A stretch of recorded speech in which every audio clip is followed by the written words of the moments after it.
todas estas circunstancias para el Ministerio Público son en contra y atendiendo que ya él se encuentra privado de su libertad, este Ministerio Público considera que 3 años son suficientes para que esta persona pueda volver a salir en libertad, readaptarse y también atendiendo que es una persona joven y pueda servir nuevamente a la sociedad. Nada. Sí, bueno. Esta querella al inicio de este debate ha manifestado que iba a aprobar en juicio efectivamente la participación de aquí el juez en los hechos que se están investigando.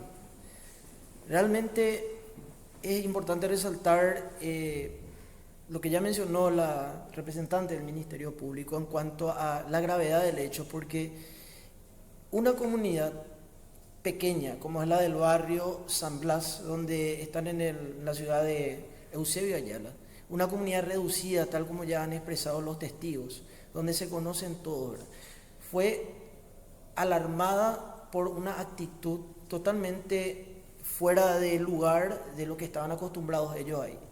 Y ese domingo, esa tarde de domingo 2 de junio del año 2024, resulta que el señor realizó los hechos que se han mencionado, ¿verdad?, que fueron totalmente constatados, digamos, por las declaraciones del Ministerio Público y de todos los testigos que aquí han estado, ¿verdad?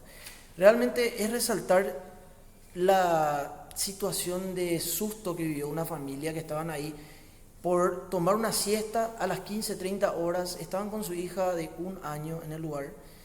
Y si bien este tribunal ha advertido en la sesión anterior el cambio de calificación jurídica, esta querella tiene que advertir que pese a esa circunstancia, para nosotros se mantiene firme lo que es el artículo 167, debido a un argumento doctrinal que voy a citar del señor Francisco Muñoz Conde, que justamente él menciona que la intimidación debe valorarse por su capacidad concreta de coaccionar a la víctima y por la finalidad del autor. Básicamente, si bien no era un arma de fuego, el artículo 167 habla de que puede ser portando él u otro participante un arma u otro instrumento, que la finalidad es intimidar. Y la intimidación ocurrió efectivamente porque primero forzó la puerta, ingresa sin permiso. Menciona él que la puerta se abrió sola, básicamente una puerta principal de un domicilio que nadie tiene desllaveada su puerta, y por más que esté desllaveada, está cerrada, y por más que si hoy nos recostamos, por ejemplo, por cualquiera de estas puertas de esta sala, no se van a abrir por el solo hecho de estar aquí. Además, resaltar simplemente las inconsistencias de la propia declaración del acusado. Él manifestó que él no podía ni caminar, que estaba yendo a rastras. Sin embargo, después, ante mi pregunta de la querella, mencionó que salió corriendo. Y luego él, cuando le volví a preguntar, no era que no podías caminar, él mismo rectificó y dijo, no, en realidad apenas pude. Pero sin embargo, otro testigo, que él mencionó que le vio corriendo a él. Y lo más grave de todo esto es que una de las testigos, la señora, mencionó que ella ya estaba viendo lo que estaba ocurriendo con antelación a los hechos investigados y a los hechos sucedidos dentro de la vivienda. Ella no pudo ver lo que ocurrió adentro, pero ella manifestó de manera expresa que vio y escuchó que ella se encontraba frente a la vivienda o en la vereda de enfrente, portando un objeto que parecía un arma de fuego, apuntando hacia el cielo y gritando. Y eso es contrastado con lo que dijo el señor Morales y su esposa, la señora Jessica, porque ellos escucharon esos gritos. No sabían de qué se trataba, claro, pero escucharon los gritos hasta que después él ya ingresa, y lo más grave, ingresa a su domicilio, ingresa a su habitación. Bueno, en este punto estamos hablando de una tentativa, y es muy importante para poder dilucidar un poco el marco penal que le vamos a aplicar, si es una tentativa acabada o una tentativa inacabada, porque en este caso, para esta querella, la tentativa es acabada, porque él realizó todos los actos de preparación, ingresó a la fuerza a la casa, intimó a las víctimas, le apuntó con un objeto que para las víctimas en ese momento era un arma de fuego, que después se dieron cuenta que gracias a Dios era un arma de juguete, porque si era arma de fuego, no sé, capaz sería otra la historia. Y la realidad es mencionar nada más que el acto preparativo pudo impedirse gracias a la actitud del señor, que tuvo que tragarse el miedo de ese momento y accionar, porque estaba en peligro la vida de su familia. En ese momento él no sabía qué estaba aconteciendo y lo único que quiso hacer es: voy a defender a mi familia. Entonces, para nosotros realmente sí se aplica el artículo 167, porque sí portaba un objeto y la finalidad del objeto era causar un miedo para constreñirle en su libertad de poder decidir. Ingresó al domicilio. No cabe en la lógica de ninguna persona que alguien entre por equivocación a ninguna casa. Creo que ninguno de nosotros en nuestra vida hemos entrado equivocadamente, y menos a la pieza del vecino y decir: ay, me equivoqué.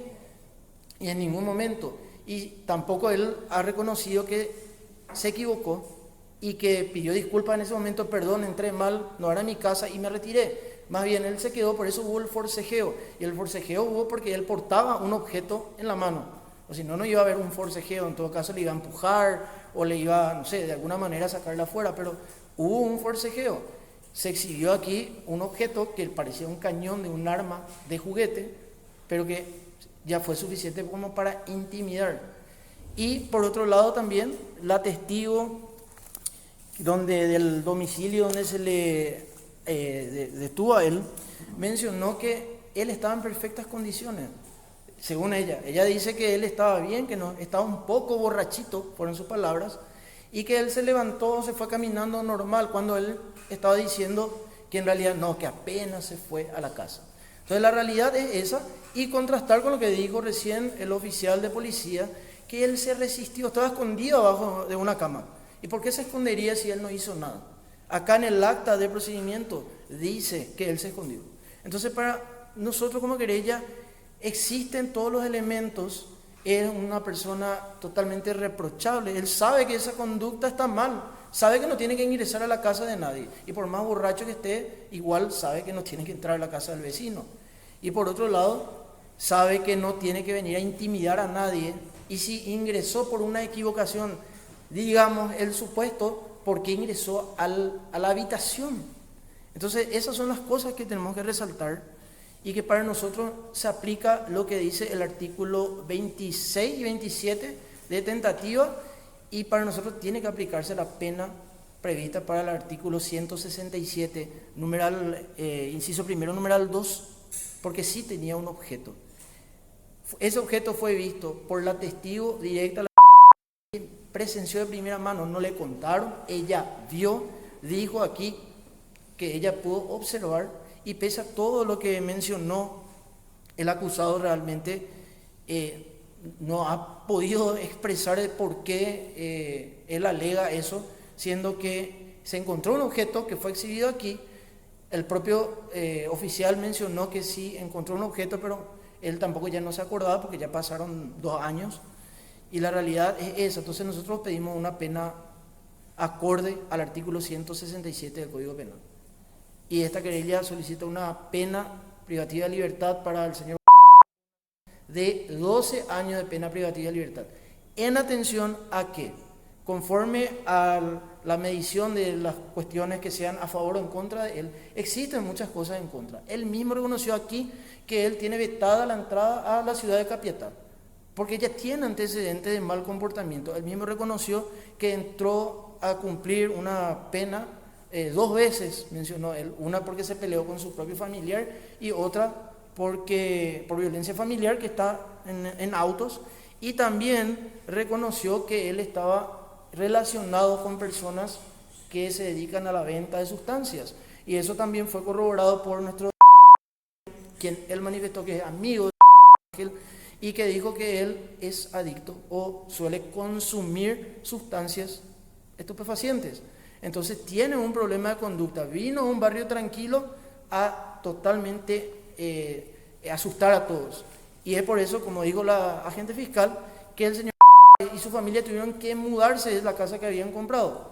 Y por eso, volvemos a repetir, nos ratificamos 12 años de pena privativa de libertad, pedimos en virtud del artículo 167 en relación al artículo 26, 27 y 29, inciso primero del Código Penal. Eso es todo. Sus términos. Por ello, esta defensa solicita, primero, que se dicte una sentencia absolutoria con insuficiencia de pruebas, al no haberse acreditado todos los elementos del delito del robo consumado. Sí, querella sí tiene algo que mencionar. La defensa menciona en todo momento que la teoría del caso del Ministerio Público y de la querella está basada en el robo. Pero sin embargo, en todo momento hemos hablado de una tentativa de robo agravado. Y se mantiene firme con que solamente fue robo cuando aquí el señor actuario nos ha mostrado una pieza que ya se mencionó que era un arma de juguete, una parte de un arma de juguete, que era un objeto que utilizó para vencer la resistencia de las víctimas. Obviamente que fue una tentativa porque no se consumó gracias a la valentía del señor. No porque el propio autor decidió voluntariamente retirarse del lugar y desistir de lo que él iba a hacer. Fue porque el señor tuvo que poner su vida en riesgo y forcejear con él para poder protegerle a su familia, como haría cualquier padre, como haría cualquier jefe de familia. Entonces, eso más hay que resaltar, que nunca hablamos de robo, siempre hablamos de robo agravado en grado de tentativa. Y es importante resaltar eso, porque nos centramos mucho en el arma no se disparó, como hicieron en la parte, una pregunta que hicieron en el interrogatorio, o en este caso, ningún objeto se sustrajo, pero no estamos hablando de que se sustrajo algún objeto, estamos hablando de la intención que él tuvo. ¿Cuál era? Él tenía un conocimiento, sabía y conocía, por algo ingresó ahí, por algo tenía ese objeto, que no era arma de fuego, pero era un objeto para intimidar a las víctimas, y él ingresó aún así. Entonces, es resaltar eso, no podemos negar la existencia de una prueba exhibida aquí, donde todos vimos, que era un objeto que se recogió del lugar donde ocurrieron los hechos, y que evidentemente estaba ahí luego del forcejeo que se cayó. Y no tampoco olvidar lo que dijo la testigo Adi, que ella vio que él portaba un objeto que parecía un arma de fuego, que sí tenía forma de arma de fuego, solo que era de juguete. Solamente eso quiere resaltar la querella y exigir que se haga justicia y proteger a una familia y a una menor de edad que estaba ahí, que tuvo que presenciar todo ese acto que a nadie, creo yo, ni a ustedes mismos les va a gustar pasar por eso. Eso es todo, señoría.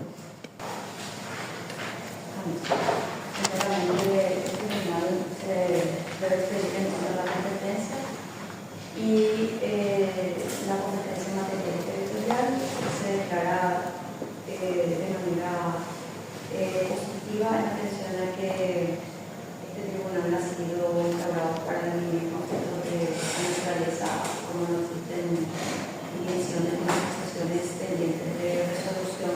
Por parte de la defensa, que la no disparó, que no llevó nada, que no se demostró el extremo apuntado, pero bueno, como bien lo dijo el querellante, en este juicio desde el inicio se estuvo debatiendo sobre un hecho no consumado, se debatió en relación a una tentativa de otra cuestión también a ser debatida, que fue debatida, fue la cuestión de la calificación. Este tribunal realizó una advertencia preliminar teniendo en cuenta que si la advertencia no estaba en el momento procesal oportuno, ya posteriormente podría incurrirse en un error de calificación si no lo hace de manera preventiva, como ya lo dije. Sin embargo, posteriormente a realizar el análisis de subsunción de estos hechos que fueron finalmente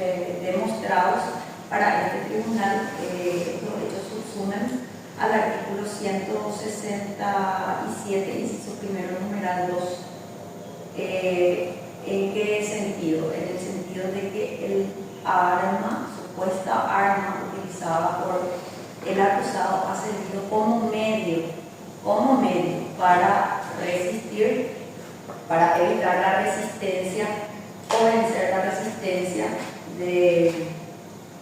de las personas que se encontraban en ese lugar.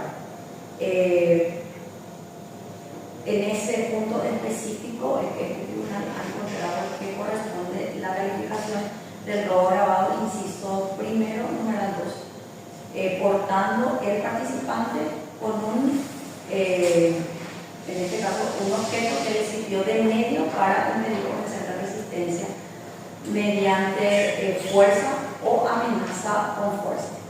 Estos presupuestos se dieron en el sentido de que la señora Tatiana, al momento de declarar, dijo que pensó que era un arma de fuego, quien iba a creer que era un arma de juguete, y que eso también le colocó en la situación de desespero, de tristeza y angustia al momento en que el señor se encontraba dentro de su domicilio, y también sin perder de vista de que se encontraba también presente allí una criatura de poco menos de un año de edad.